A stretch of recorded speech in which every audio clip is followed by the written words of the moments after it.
Bismillahirrahmanirrahim. Assalamualaikum warahmatullahi wabarakatuh. Ayah dan bunda yang dirahmati Allah, kenapa mengajarkan tauhid kepada buah hati harus kita lakukan sejak dini di usia mereka yang masih kecil? Karena tauhid itu menancap di dalam hati ibarat akar di dalam pohon. Semakin dalam, semakin kuat akar menancap ke dalam tanah, maka ketika pohon itu tumbuh semakin tinggi, angin yang menerpa sekuat apapun dia akan kuat dari dalam. Begitupun dengan tauhid. Semakin tauhid menancap di dalam sanubari, di dalam dada setiap muslim, maka setiap muslim akan terbebas dari hempasan, godaan, gelombang, angin-angin yang mengganggu atau mempengaruhi tauhidullah di luar sana. Maka sejak dini sebisa mungkin tauhid ini diterapkan pembelajarannya kepada buah hati kita. Bila kita perhatikan dalam pembelajaran selalu ada istilah akidah dan akhlak, akidah dan akhlak. Kenapa akidah redaksinya didahulukan? Karena memang akidah itu wajib kita dahulukan sebelum akhlak. Beda kalau kita menerapkan akhlak tanpa menerapkan tauhid sebagai dasar yang kuat lebih dulu, maka seiring bertumbuhnya anak ke usia remaja, ke usia dewasa, mereka akan merasakan ibadah itu sebagai suatu hal yang berat, sebagai bagian dari tugas, bukan sebagai bagian dari kewajiban atau bahkan kebutuhan yang berlandas dari dalam sanubarinya.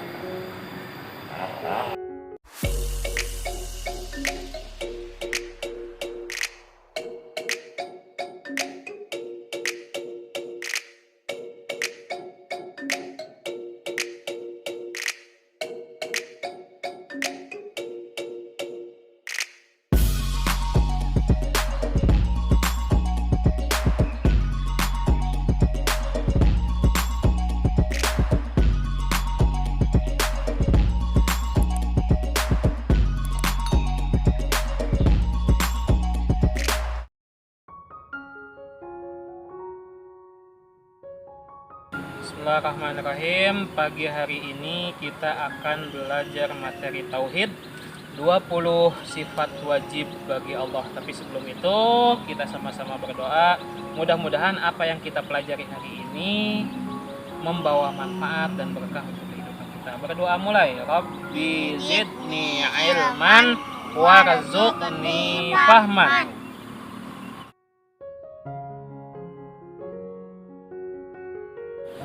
20 sifat wajib bagi Allah. Yang pertama, wujud, artinya ada. Bahwa Allah itu ada. Siapa yang ada? Allah. Bagaimana kita membuktikan keberadaan Allah padahal Allah bisa dilihat nggak? Nggak. Gimana cara membuktikan bahwa Allah itu ada tapi kita tidak bisa melihat Allah? Ada ciptaan. Ada ciptaan? Siapa? Ciptaan siapa? Allah. Ciptaan Allah. Nah, contoh ciptaan Allah itu apa aja? Pohon, apalagi? Ya tanaman juga pepohonan, apalagi? Binatang, apalagi? Hewan, binatang, burung teh, langit, bumi. Itu tuh. Itu yang warna coklat di sana. Bukan sungainya, air. Itu ciptaan Allah. Ciptaan itu ada, terlihat. Dan ketika ciptaan itu ada, pasti ada yang menciptakan. Siapa yang menciptakan semua itu, Naura? Allah. Nah, sekarang gimana kalau Khalid menghadapi orang yang tidak percaya bahwa Allah itu ada, katanya nggak kelihatan, berarti yang nggak kelihatan itu nggak ada. Gimana coba? Ada ciptaan. Iya, ada ciptaannya. Kita mempercayai Allah bahwa Allah itu ada karena ada ciptaannya. Ada yang menciptakan sesuatu yang ada ini kan. Tapi gimana kalau ada orang yang gak percaya bahwa Allah itu ada, dia bilang Allah itu gak kelihatan, dan sesuatu yang nggak kelihatan pasti nggak ada. Nah, gimana kalau dia bilang kayak gitu? Liatin Abi, rasa nggak? Apa? Kelihatan nggak? Apa itu? Angin. Percaya adanya angin, padahal nggak kelihatan. Hah? Yang menciptakan angin siapa? Nah kan, kalau angin aja yang cuman ciptaan, tidak terlihat tapi terasa, kita percaya itu ada, apalagi yang menciptakan angin. Karena Allah itu tidak sama dengan ciptaannya. Kalau misalnya ada yang masih bandel, nggak percaya sama Allahnya orang Islam mah nggak kelihatan, nggak kerasa, gimanain kalau masih bandel kayak gitu? Kentutin. Kalau dia protes bau, tanya, apa yang bau? Kentut. Apakah kentut itu terlihat? Kenapa kamu percaya kentut padahal kentut tidak terlihat? Gituin aja, ya kan? Itu kalau yang ngeyel. Kalau yang belum ngeyel cukup ditiup aja dulu. Ya, masa sama sesuatu yang jorok aja dia percaya, sama sesuatu yang maha suci Allah dia nggak percaya? Why? Paham? Allah itu wujud, artinya ada.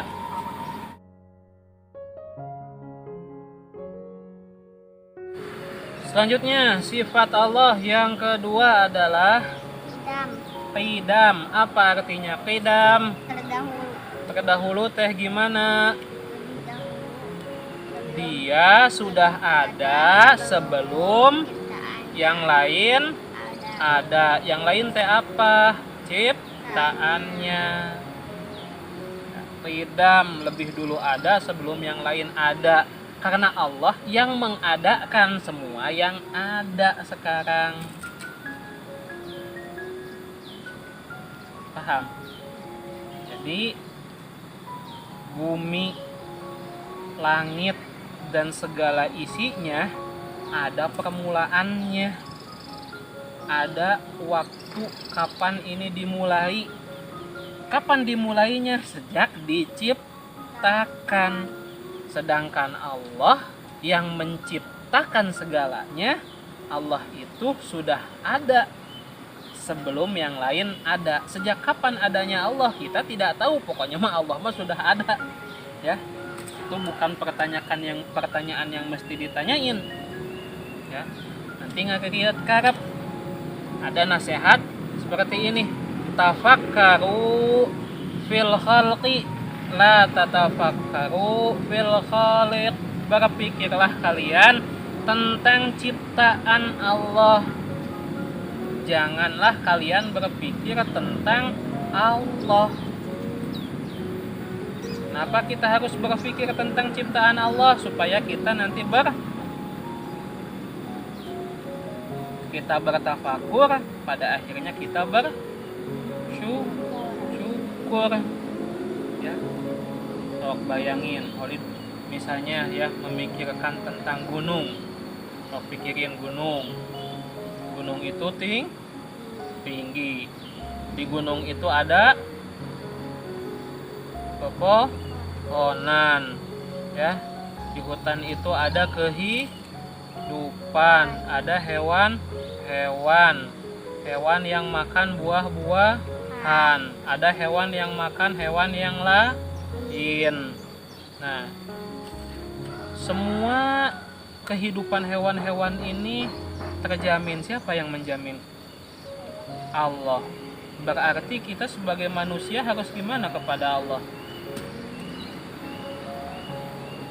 Harus bermaksiat kepada Allah, semakin beriman dan meningkatkan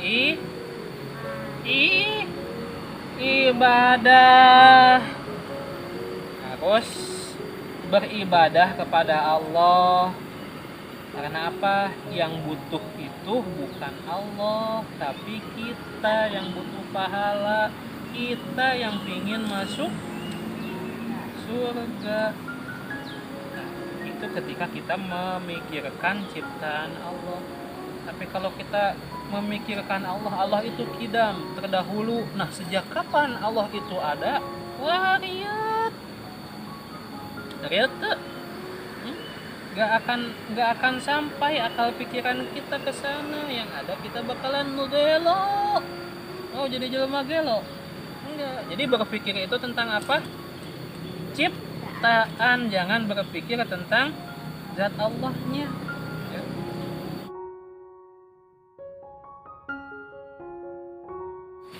Lanjut, sifat Allah yang ketiga adalah Bako.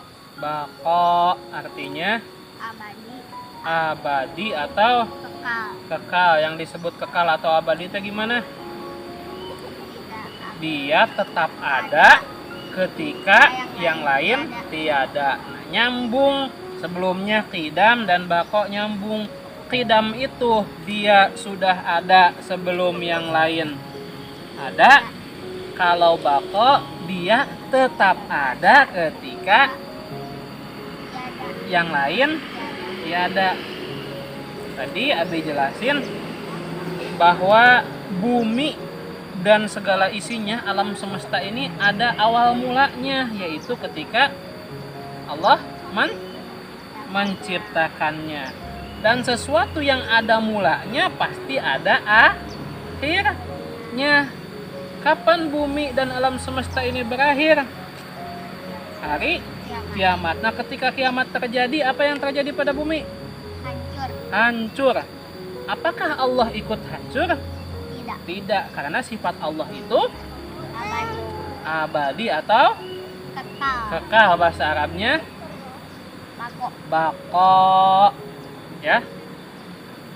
Wujud, qidam, baqo. Allah itu ada, Allah itu terdahulu, dan Allah itu maha kekal atau abadi.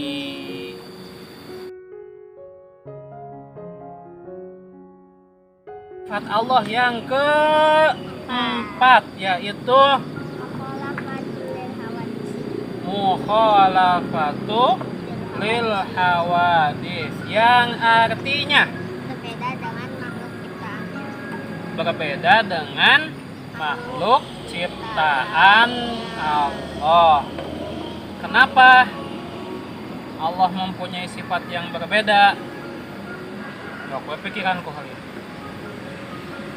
Kalau Allah atau Tuhan sama dengan manusia, sama dengan makhluk ciptaannya, maka apa bedanya?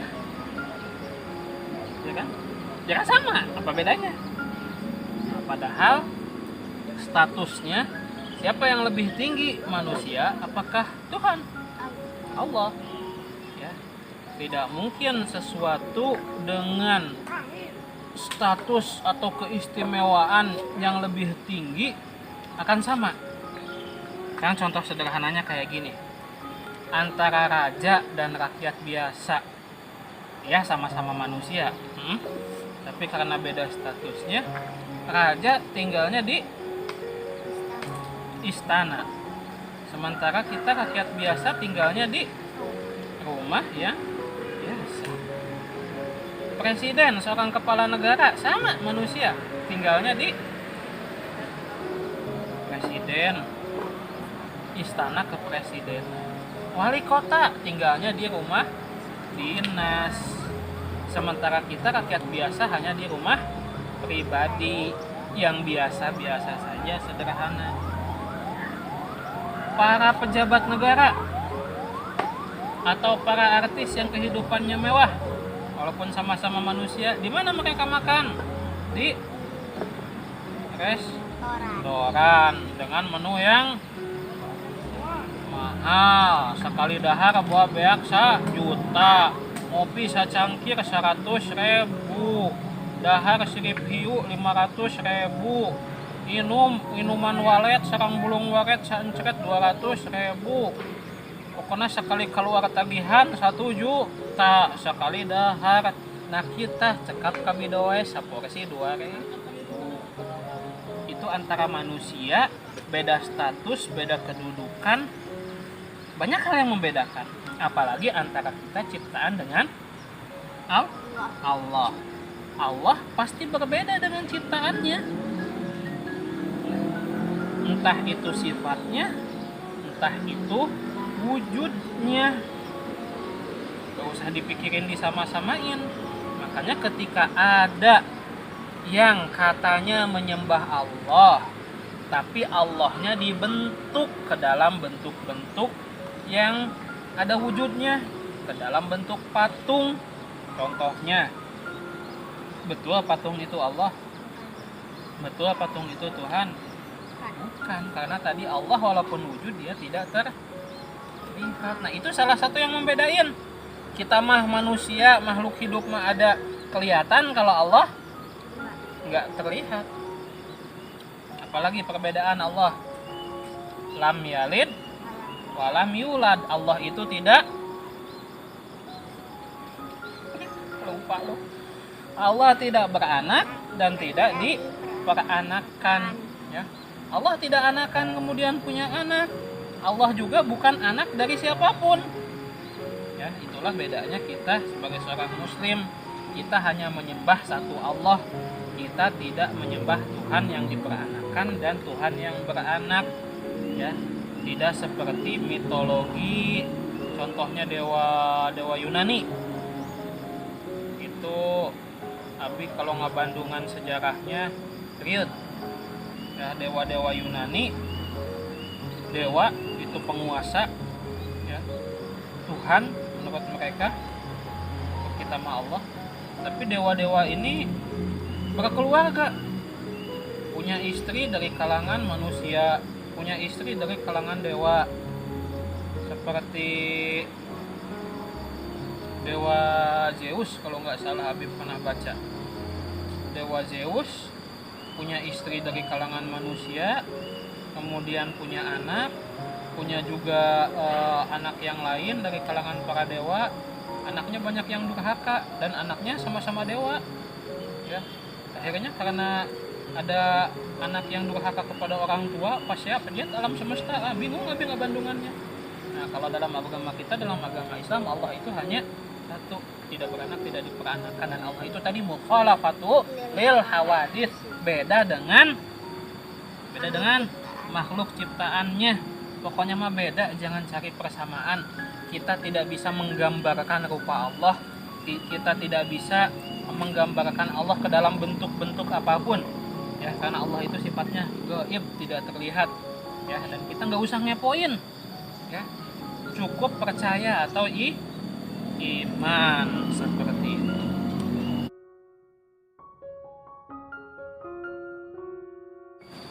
Oke, materi terakhir untuk hari ini, yang kelima, sifat Allah adalah qiyamuhu binafsihi, yang artinya berdiri sendiri. Apa yang dimaksud dengan berdiri sendiri? Tidak butuh pertolongan dari siapapun, ya.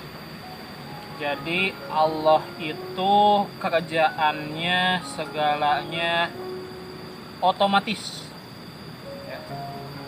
Tidak butuh bantuan. Tapi kok bicara ada malaikat. Nah, malaikat siapa yang menciptakan? Allah. Apakah kalau malaikat dengan segala tugasnya tidak diciptakan, apakah Allah jadi kesulitan? Coba malaikat-malaikat yang ada berapa?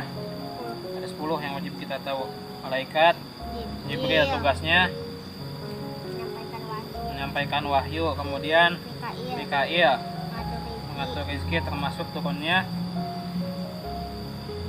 hujan. Kemudian Israfil yang bertugas meniup sangkakala. Kemudian Israel bertugas mencabut nyawa. Kemudian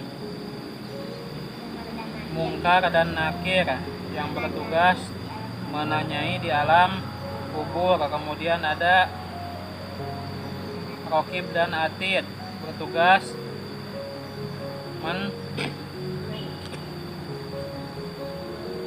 mencatat amal baik dan buruk. Terakhir ada Malik dan Ridwan bertugas menjaga pintu neraka dan pintu surga. Ya, ini ada 10 tugas yang berbeda.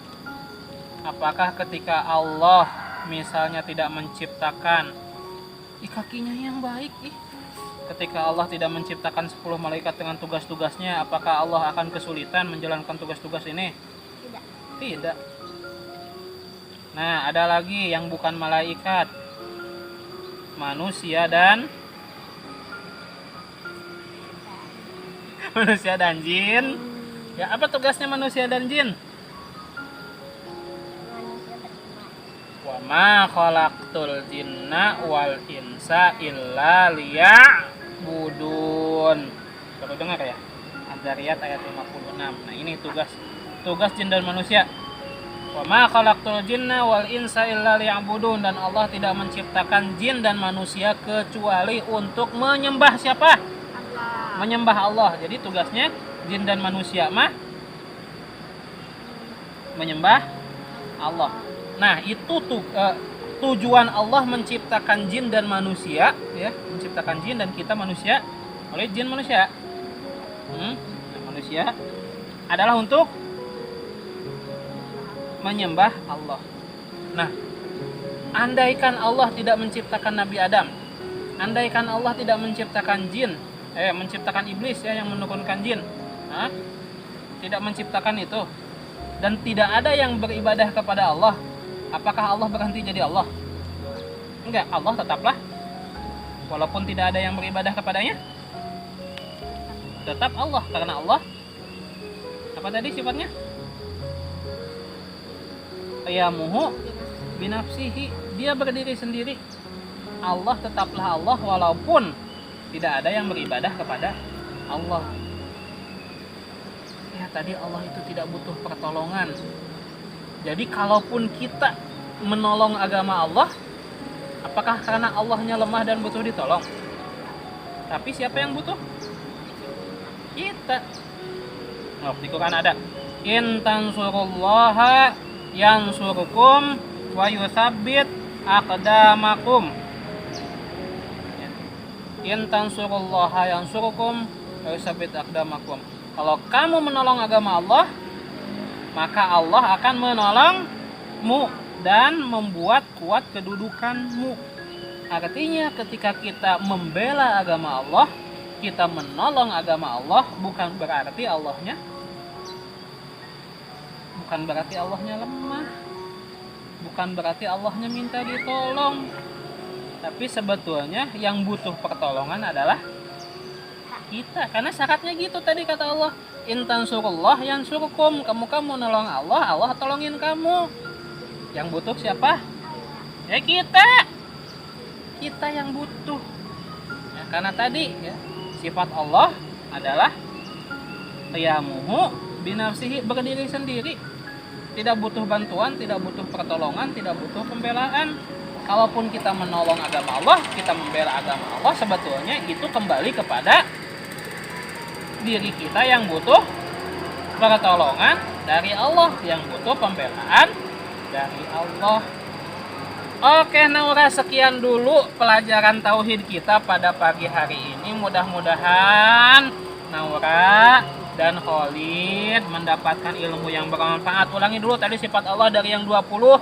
Pagi ini kita baru belajar 5. Yang pertama wujud, kedua qidam, ketiga baqa, keempat mukhalafatul hawadis, yang kelima qiyamuhu binafsihi.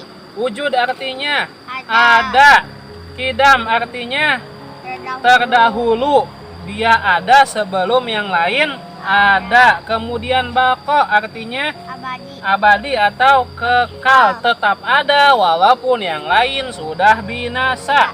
Kemudian yang keempat mukhalafatul lil hawadis, Allah itu beda dengan makhluknya. Yang kelima qiyamuhu binafsihi, Allah itu berdiri sendiri.